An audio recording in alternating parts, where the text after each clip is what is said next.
नमस्कार, आप देख रहे हैं IBC24। मैं हूं आपके साथ राहुल सिन्हा। छत्तीसगढ़ की खबरों के इस बुलेटिन में आपका स्वागत है और बुलेटिन में बात करेंगे कोरोना अपडेट की। तो छत्तीसगढ़ में कोरोना की रफ्तार थम नहीं रही है। छत्तीसगढ़ में आज 338 कोरोना संक्रमित मिले हैं। रायपुर में सबसे ज्यादा 164 नए मरीज मिले हैं। तो छत्तीसगढ़ में आज 2 कोरोना संक्रमित की मौत भी हुई है। प्रदेश में अब तक 36 कोरोना संक्रमित की मौत हो चुकी है। एक्टिव मरीजों की संख्या 2128 पहुंच चुकी है। कुल पॉजिटिव केस का आंकड़ा 6731 पहुंच चुका है। प्रदेश में एक्टिव मरीजों की संख्या 2128 हो गई है। छत्तीसगढ़ में आज 180 मरीज ठीक भी हुए हैं।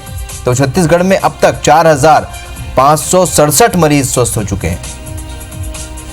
तो एक तरीके से हॉटस्पॉट बन चुका है रायपुर। और आप देख सकते हैं छत्तीसगढ़ में 338 नए मरीज मिलने के साथ ही 36 की मौत हुई है आज।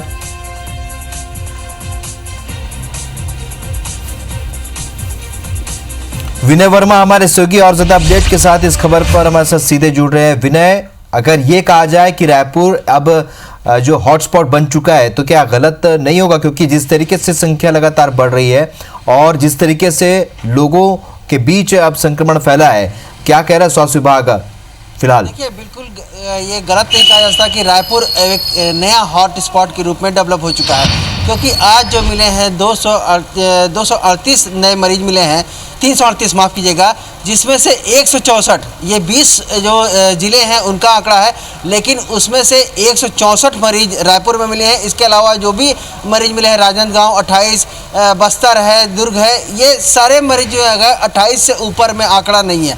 रायपुर ही 164 मरीज है। तो बिल्कुल निश्चित तौर पे ये कहा जा सकता है कि रायपुर नया हॉट स्पॉट बन चुका है। और ये आज का ही आंकड़ा नहीं है, लगातार 7 से 8 दिन में रायपुर में सबसे ज़्यादा मरीज मिलते हैं। और प्रतिशतता देखा जाए तो कहीं न कहीं उनका 60% जो रायपुर का उसमें मरीज रहते हैं। तो इसे देख करके जो प्रशासन का और जो जिला प्रशासन है, सभी की चिंता जाहिर लाजमी है। एक व्यवस्था जरूर, एक आज नई व्यवस्था की गई है कि अब जो होटलों में एसिम्प्टोमेटिक मरीज है, यानी जिनके मरीजों में लक्षण नहीं है, उनको अब होटलों में रख करके और निजी चिकित्सालय से उसका इलाज कराया जाएगा। इसके लिए एक नई जो गाइडलाइन है, जो नया नियम है, वो राज्य शासन द्वारा हर एक जिला कलेक्टरों को दिया गया है। और ये कहा गया है कि आप आवेदन मंगवाएं और ऐसे जो डॉक्टर हैं उनको चिन्हांकित किया जाए और उनको जो होटल है उनको वहाँ पर क्वारंटाइन करके, वहाँ पर आइसोलेट करके उनका इलाज किया जाए। और इनका सारे का खर्च, लेकिन इसका जो सारे का खर्च है वो आम आदमी को, जो मरीज है, उसको भुगतना पड़ेगा। हो सकता है कि कई लोग जो व्यवस्थाएं हैं उससे, जो सरकारी व्यवस्था है उससे नाखुश है या उनको ऐसा मानते हैं कि उनके स्तर का नहीं है। तो ऐसे एक राज्य शासन एक नई व्यवस्था दी है, जैसे कि पहले क्वारंटाइन में दी थी। आज रायपुर में टेस्ट भी हुए हैं और लोगों को, जो लॉकडाउन का जो तीसरा दिन है, लोगों को हिदायत दी गई है। लगातार लोगों के आने जाने के लिए उनकी जो जाने कारण पूछा गया है, मास्क लगाने पर चालान भी काटे गए हैं। इसके अलावा रायपुर कलेक्टर और जो SP हैं, इन्होंने जो रायपुर के 2 जो सबसे कंटेनमेंट जोन है, जो सबसे ज़्यादा संक्रमित जो जगह है, मंगल बाजार और भाटा गांव, इन दोनों का निरीक्षण किया है और क्या कारण है कि वहां पे अधिक से अधिक मरीज मिल रहे हैं और किन उनकी वहाँ की व्यवस्थाएं क्या हैं, इन सभी चीज़ों को लेकर के वहाँ पे जायजा लिया है और निर्देश भी दिए हैं कि जो व्यवस्थाएं हैं इनको चाक चौबंद यहाँ व्यवस्था की जाए। यहाँ पर जाँच की जो लेवल है वो बढ़ाया जाए, अधिक से अधिक टीम लगाया जाए। लगातार जो लोग अगर नियम तोड़ते हैं तो उन पे समझाई दी जाए और कार्रवाई की जाए।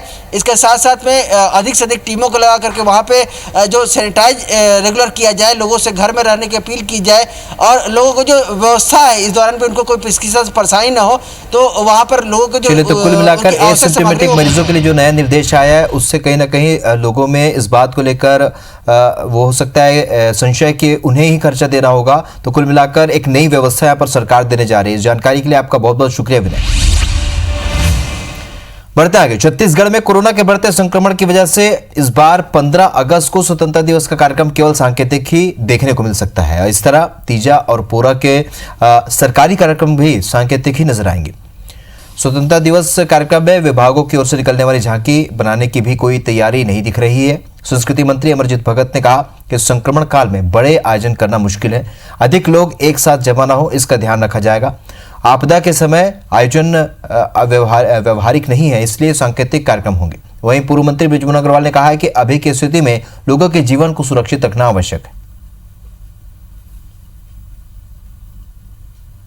बड़े पैमाने पे मनाएंगे, जहाँ पर ज़्यादा भीड़ इकट्ठा होगा तो संक्रमण का भी भय बना रहेगा। इसलिए जब तक मुझे नहीं लगता है कि बड़े स्तर पे इस प्रकार के आयोजन मनाए जाएंगे, ये सांकेतिक ही होगा, ऐसा मुझे लगता है। सबसे पहले लोगों की जान बचाना आवश्यक है और इससे जान बचे ये ज़्यादा ज़रूरी है। और उत्सव और त्योहारों को तो हम दोबारा फिर से मना लेंगे, उनको हम अपने घर में रहकर मनाएं और सबसे पहले लोगों के जीवन को सुरक्षित करें, ये आवश्यक।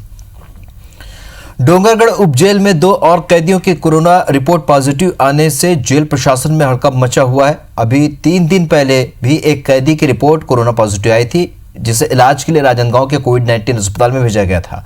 4 दिन में 3 कैदियों के कोरोना पॉजिटिव आने से जेल में कम्युनिटी स्प्रेड की आशंका जताई जा रही। हालांकि जेलर पूजा तिवारी ने कैमरे के सामने कुछ भी कहने से इनकार कर दिया, लेकिन मौखिक बताया कि डोंगरगढ़ थाने क्षेत्र की पुलिस ने अलग अलग अपराधों में नागपुर से 6 लोगों को गिरफ्तार किया था, जिन्हें कोर्ट में पेश कर जेल भेज दिया गया था। जेल में इन 6 लोगों को अलग से बने बैरक में रखा गया था। जेल दाखिल होने से पहले सभी के मेडिकल रिपोर्ट नेगेटिव थे, लेकिन बाद में लिए गए सैंपल में 3 लोग पॉजिटिव मिले हैं। वहीं इन कैदियों को गिरफ्तार करने वाले पुलिस के जवानों को भी कोरोना जांच की गई है। जगदलपुर के संजय मार्केट में एक युवती के कोरोना पॉजिटिव मिलने पर शुक्रवार को इस सब्जी मार्केट को सील कर दिया गया। इलाके को कंटेनमेंट जोन और बफर जोन में बांटा गया है। कंटेनमेंट जोन में इमरजेंसी सेवाओं के अलावा बाकी गतिविधियों पर पाबंदी रहेगी। वहीं बफर जोन इलाके में दुकानें बंद रहेंगी, लेकिन सामान्य गतिविधियों के लिए इस इलाके में छूट दी गई है। वहीं संजय मार्केट में सब्जी बेचने वाले विक्रेताओं के लिए लालबाग, धर्मपुरा और गीदम रोड में वैकल्पिक व्यवस्था की गई है। शहर में कोरोना संक्रमण को बढ़ने से रोकने के लिए एहतियातन ये कदम उठाए गए। गायत्री इंटरप्राइजेस वाली गली में एक हमारी जो मेडिकल कॉलेज में नर्स जो निवास करती थी, उनको पॉजिटिव आया है। उसको एहतियातन उसके पास लगभग 200 मीटर दोनों साइड को कंटेनमेंट जोन घोषित किया गया था और संजय मार्केट के एरिया को भी एहतियातन तौर पे कलेक्टर सर के द्वारा बफर जोन घोषित किया गया है। राजनांदगांव के नगरीय निकाय क्षेत्र में आज से 6 दिनों का लॉकडाउन शुरू हो गया है और इस लॉकडाउन को व्यापारियों के विरोध का भी सामना करना पड़ रहा है। बंद दुकानों के बाहर पोस्टर चस्पा कर दुकानदार और व्यापारी लॉकडाउन का विरोध कर रहे हैं। शहर में लगातार बढ़ रहे कोरोना संक्रमण के बीच शासन के आदेश से शहरी क्षेत्र में 23 जुलाई की मध्यरात्रि से लॉकडाउन की शुरुआत हो चुकी है, जो कि 29 जुलाई की मध्यरात्रि तक जारी रहेगी। सरकार ने 5 घंटे के लिए आवश्यक सेवाओं की छूट दी हुई है। वहीं बेवजह घर से निकलने वालों पर कार्रवाई की जा रही है। साथ ही उन्हें समझाइश भी दी जा रही है कि वे घर से ना निकले। लॉकडाउन नहीं होना चाहिए, राजनांदगांव की परिस्थिति ऐसी नहीं है, लेकिन फिर भी जिला प्रशासन और पुलिस प्रशासन के पास हम लोग गए थे, उनसे निवेदन हमने किया, लेकिन पुलिस प्रशासन, कलेक्टर साहब भी हों और एसपी साहब ने भी इस बात को हमारी बात से सहमति जताई, लेकिन बोले कि प्रशासन का आदेश है, जो जगह जगह पोस्टर्स लगे हैं कि प्रशासन का सहयोग भी कर रहे हैं और विरोध भी कर रहे हैं। एक जताने की कोशिश है कि भाई हम इससे खुश नहीं है। अंबिकापुर में लॉकडाउन का आज दूसरा दिन है और दूसरे दिन भी लोगों की लापरवाही खुलकर सामने आई। लोग जबरिया घर से बाहर निकले। कलेक्टर और एसपी ने मोर्चा संभालते हुए जिले में कई चालानी कार्रवाई को अंजाम दिया। तकरीबन 200 से भी ज्यादा लोगों पर चालानी कार्रवाई करते हुए 42,000 रुपए का जुर्माना वसूला गया। वहीं 26 लोगों पर एफआईआर भी दर्ज हुई। बता दें कि जिले में सिर्फ आम लोग ही कोरोना की चपेट में नहीं आ रहे, बल्कि पत्रकार, जनप्रतिनिधि, सरकारी कर्मचारी के अलावा डॉक्टर भी कोरोना संक्रमण से नहीं बच पा रहे।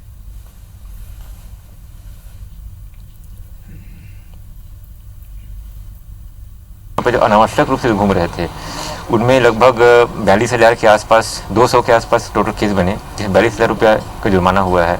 26 लोगों के ऊपर टोटल एफआईआर भी हुआ है। तो लगातार हम कलेक्टर महोदय के नेतृत्व में हम लगातार इसमें हम काम कर रहे हैं और बहुत सख्ती से इसका हम पालन करवा रहे हैं।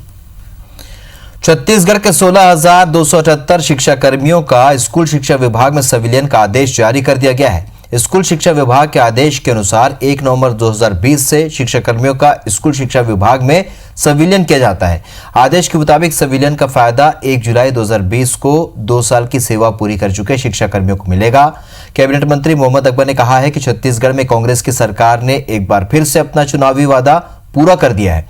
उन्होंने कहा कि चुनावी घोषणा पत्र में कांग्रेस ने संविलियन की बात कही थी, जिसे पूरा कर दिया गया है। मंत्री अकबर ने संविलियन का लाभ प्राप्त कर रहे शिक्षकों को बधाई भी दी। जो संविलियन का आदेश हुआ है 1 नवंबर 2020 से, तो वो छत्तीसगढ़ सरकार ने जिस प्रकार से सरकार बनने के पहले कांग्रेस पार्टी ने वायदा किया था, जिनको भी इसका लाभ प्राप्त होगा, मैं अपनी ओर से उनको शुभकामनाएं, बधाई देता हूं। राज्य सरकार ने पीडीएस दुकानों में राशन के साथ निःशुल्क मास्क और सैनिटाइजर वितरण का प्रस्ताव केंद्र सरकार को भेजा है। खाद्य मंत्री अमरजीत भगत ने बताया कि कोरोना संक्रमण को देखते हुए मास्क और सैनिटाइजर का वितरण जरूरी है। छत्तीसगढ़ में 62 लाख से भी ज्यादा राशन कार्डधारी हैं, उनकी सुरक्षा हमारी जिम्मेदारी है। राज्य सरकार के उस प्रस्ताव पर पूर्व मंत्री बृजमोहन अग्रवाल ने कहा है कि राज्य सरकार मास्क और सैनिटाइजर वितरण कर सकती है, उन्हें रोका कौन है। डीएमएफ, आपदा प्रबंधन और कैंपा मद में जमा हजारों करोड़ रुपए का उपयोग किया जा सकता है। पूर्व मंत्री बृजमोहन अग्रवाल ने कहा कि राज्य सरकार हर योजना के लिए केंद्र के भरोसे क्यों रहती है।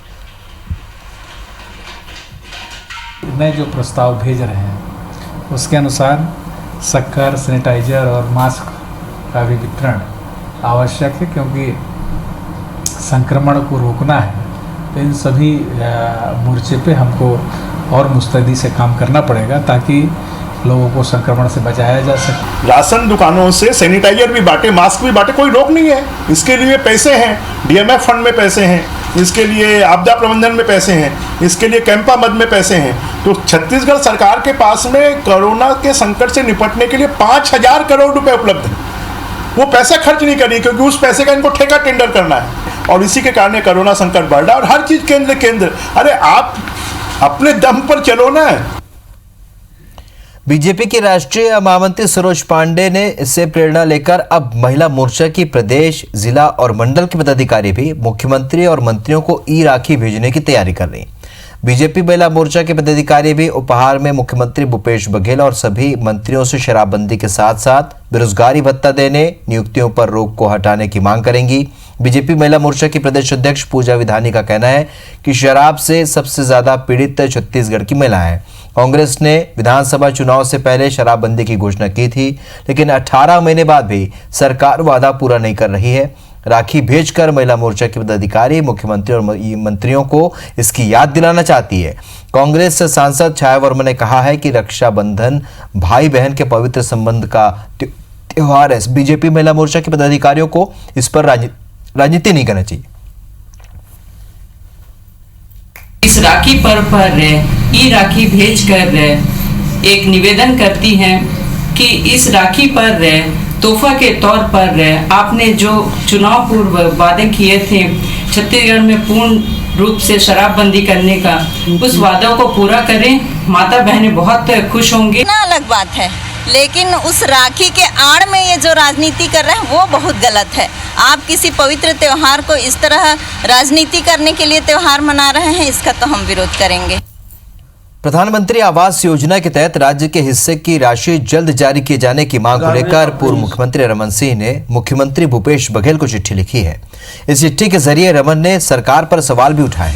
उन्होंने लिखा है कि छत्तीसगढ़ के शहरी और ग्रामीण क्षेत्रों में कुल 8 लाख मकान बनाने की मंजूरी दी गई थी, लेकिन सरकार बदलते ही इस योजना का बुरा हश्र हुआ।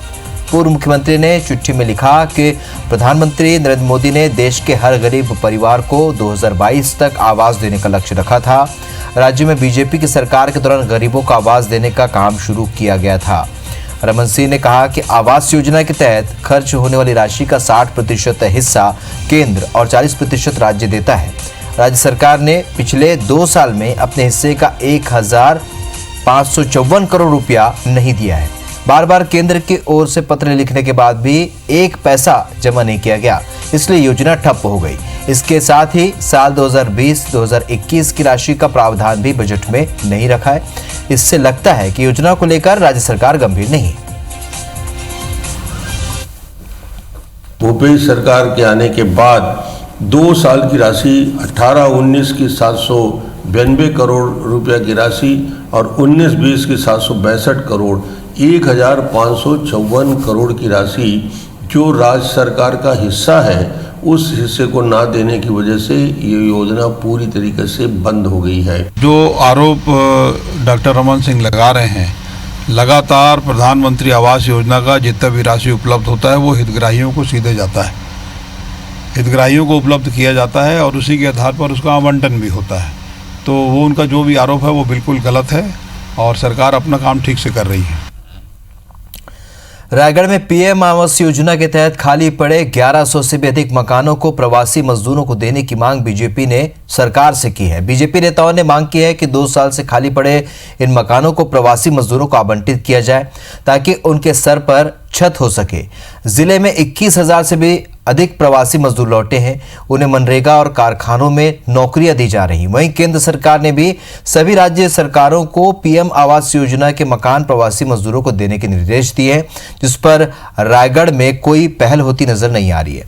बता दें कि योजना के तहत बनाए गए मकानों में स्लम एरिया के रहवासियों को बसाना था, लेकिन वे अब तक इन मकानों में शिफ्ट नहीं हुए हैं, जिसके चलते भाजपा ने सरकार से कम किराए में इन मकानों को प्रवासी मजदूरों को देने की मांग की है।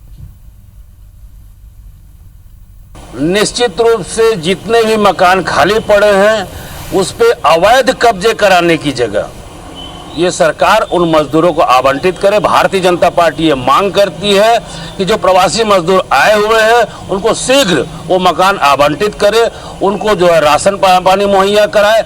लगभग 1000 मकान नगर निगम के अंतर्गत बन के रखे हुए हैं, खंडहर होते जा रही है। यदि ऐसे संशोधन वाला केंद्र सरकार का यदि कोई आदेश आता है तो ये बहुत अच्छा आदेश है। छत्तीसगढ़ की खबरों में फिलहाल इतना है, लेकिन ताज़ा अपडेट के लिए आप बने रहिए IBC 24 के साथ। नमस्कार।